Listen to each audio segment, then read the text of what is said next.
Hey everyone, and welcome back for another deep dive. Oh, this is a good one. It is, Seed oils.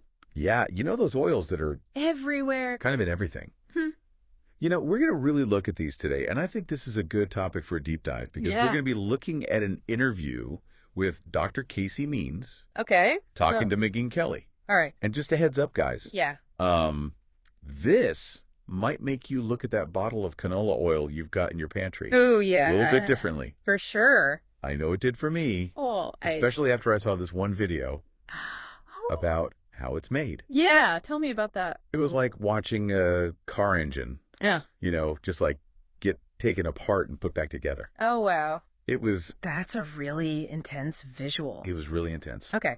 So Mhm. let's, before we get into all that, let's Mm. just, for anyone who's not quite sure Yeah. what we mean when we say seed oils, Right. we're talking about oils extracted from the seeds of plants, like canola oil, Mm-hmm. soybean corn, Yep. Sunflower. all those, safflower, grapeseed, rice bran, and cottonseed. So all the ones that you basically see Exactly. on the Yeah. shelves. The ones you think of when you think of cooking oil. Right. And Dr. Kate Shanahan, she calls these the hateful eight. I love that. The hateful Like, eight. so catchy. So catchy. But why are they so hateful? Right. Like, what makes them different from olive oil or avocado oil, Why are those the good guys and these are the bad guys? Those are considered generally healthier. Right. Well, it all comes down to their fatty acid composition and how they're processed. Okay. So olive oil and avocado oil, for example, Mm-hmm. those are extracted from the fruit of the plant, not the seed. Okay. And they've been part of the human diet for centuries. This is like a newer thing. Seed oils are new to our food system. Okay. Yeah, just in the last 150, 200 years. Wow. Yeah. So So, that makes you think. yeah, it does make you wonder why. Why now? Why now? What was the shift?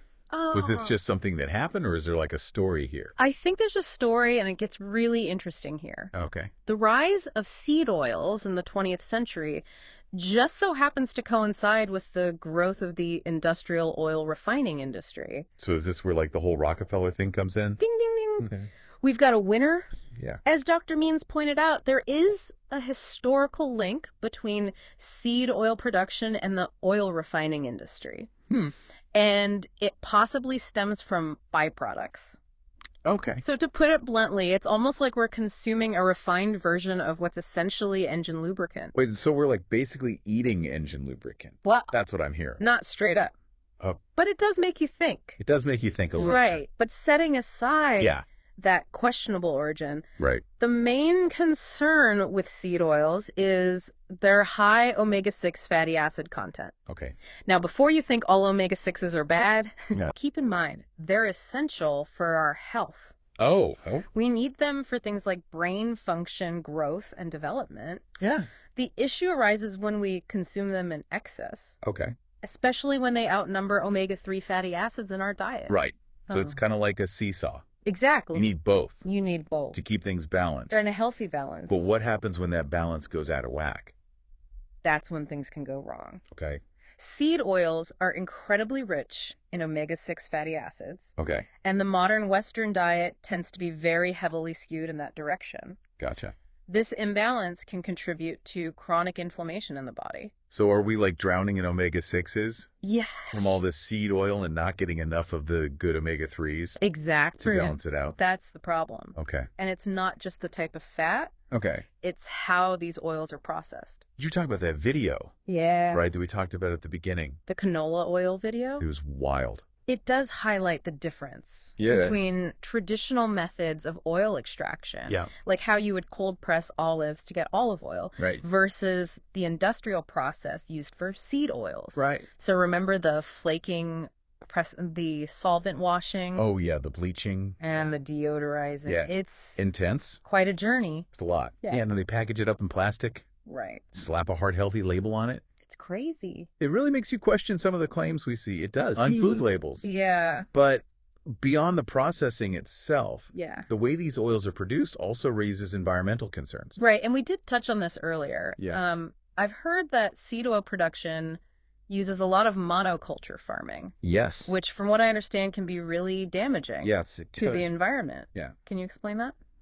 Yeah. So monoculture farming means growing a single crop Okay. like soybeans or corn, on a large scale, year after year. While this might seem efficient, it actually depletes the soil of essential nutrients. Okay. So it makes it more susceptible to erosion and pests. Which means that they need more pesticides Exactly. to deal with that. It's a vicious cycle. So, and then glyphosate, which yeah. we talked about earlier. Just to remind everyone, glyphosate is a weed killer. Yes. That's sprayed on crops like soybeans and corn, which are the main sources for a lot of these seed oils. Exactly. And there's growing concern about glyphosate's impact on human health and the environment. Right.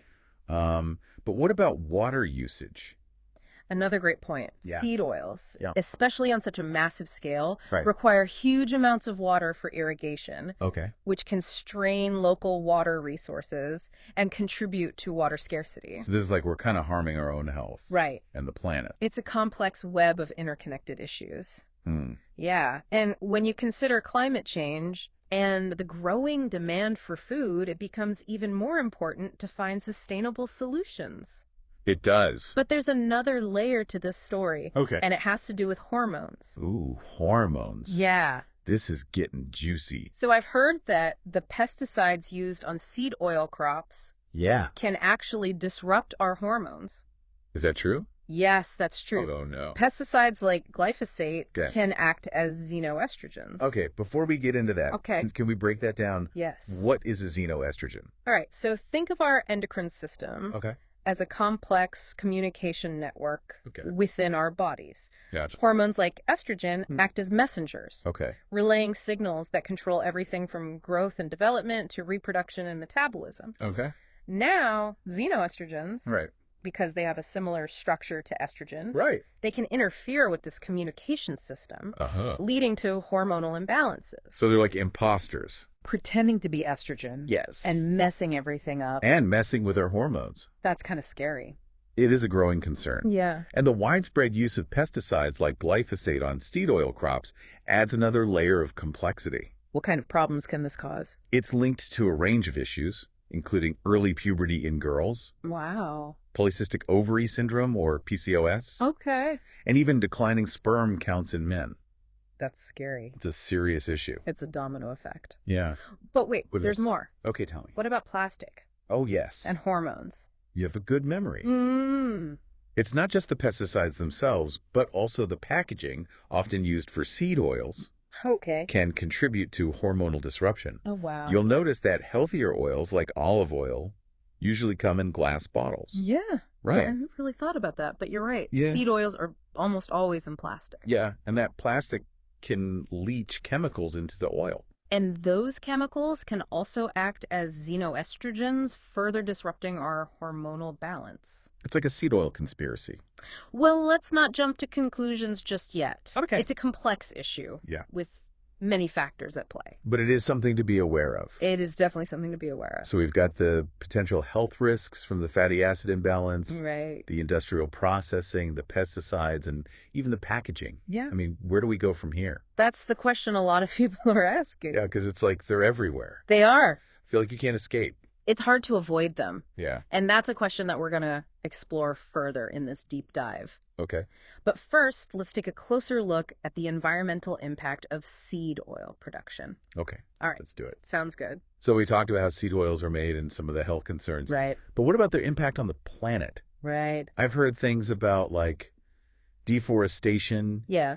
And habitat loss. Yeah. There's definitely a connection between seed oil production and deforestation, especially when it comes to crops like soybeans and palm oil. Okay. The demand for these oils has driven the expansion of agricultural land into areas that were once forests, particularly in South America and Southeast Asia. So it's like we're literally trading rainforests for soybean fields.